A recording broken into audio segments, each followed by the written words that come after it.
Hey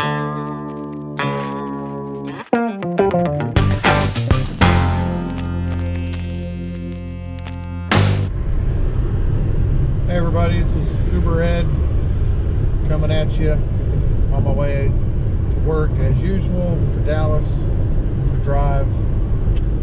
And of course, like most cities, Uber has taken away the destination filter. Lyft has given us 4 more, but every single time you turn on a destination filter, and even if you don't use it, Lyft takes it away. So they're playing games too with the destination filter. Uber here in Dallas has started this new little promotion where if you do 3 rides in this one area, a designated area, then they give you an extra $4.50. But the problem is they don't give you enough rides to average $20 an hour. Like the other day, they were giving me a ride about every 15 minutes.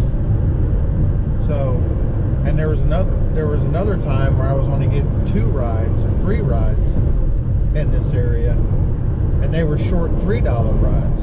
So if you take 3 times 3, which is 9, and then the $4.50, that's $13.50. That's $6.50 away from averaging $20 an hour. But see, Uber just wants you to hang out in these areas just in case they give you a ride. They want you there, and it's just absolute bogus bullshit. Okay, they had an art festival in DFW yesterday. I could tell something was going on in the city, because in Dallas, if they're not giving you any trips, even if you start early in the day, like 8 or 9, even if you start early in your day, they're not going to give you very many trips because they're throttling you to force you to drive later in the evening. I've been driving for 2.5 years in Dallas, the DFW area, and I know for a fact that's what they do to drivers. I haven't had a trip to the airport in 2 weeks, okay? So I didn't drive a full day yesterday, but I made $110. But 60 of that was because I went to the airport to go get airport trips. Had I not done that, I would have made like $50 yesterday for an 8-hour period. That's how pathetic it's getting. That's how pathetic. With oversaturation and these stupid new little programs that they're doing, they took away the destination filters because they want to control where you drive. Well, they don't realize I'll just go offline and I'll drive to the airport. I'll drive to an area where I want to drive. There's certain areas in every city that you just don't want to drive. You just don't like the area. It's dangerous. Sometimes at night there's dangerous areas, and you're just not going to drive in those areas. So with that said, you guys let me know what you think, if you're having the same issues in your city. And I tell you what, you know, I live in a small city where the job market is not that good. That's why I commute to Dallas and drive. Everyone that knows me knows that. There's hundreds and thousands of drivers across these United States. The average Uber driver commutes 80 miles to get to work, okay? So not only do we have to drive to the city and put up with people's bullshit all day, you know, I only had 2 people tip me yesterday, all right? So $3 rides, most people are not going to tip you unless you're downtown Dallas and you're with people are with clients and stuff. It's well-to-do people that are using Uber X, but they don't mind to tip you $5. But when you're in these other areas, you're picking up people's kids, which you're not supposed to do. But that's what Uber is sending you to high schools to pick up kids that are underage. And it's just, there's so many things. Had a rider last week or week before last that gave me a bad rating because I wouldn't take him and his wife and his small kids because they didn't have car seats. So there's so many things. I had a trip yesterday, I kid you not, I've got the video proof. I started the trip, I started recording the trip when they were coming out.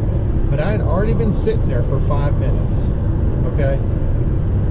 So for 28 minutes on this trip, I made $4. And I got the video proof of me sitting there waiting for the next two friends to come out.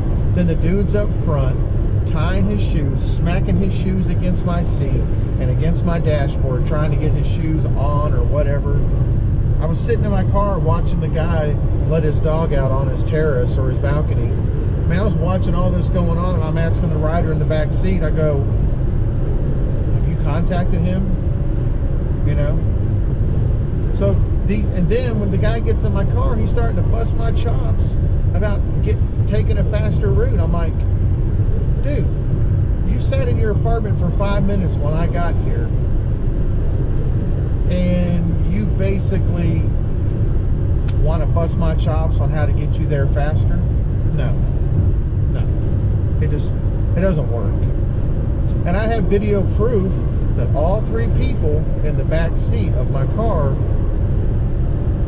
were not wearing seatbelts. Even as we were having a conversation about seatbelts, none of them put their seatbelts on. Actually, two of them were laughing about it on camera in the back seat. They thought it was funny. You know what they got? 1 star. He was a 4.85 rating, and I guarantee you it went down a lot more after that.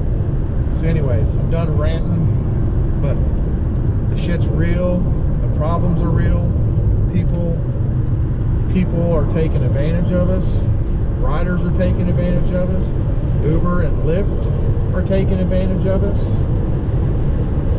It's just an endless cycle of bullshit, and no one's doing anything to help us.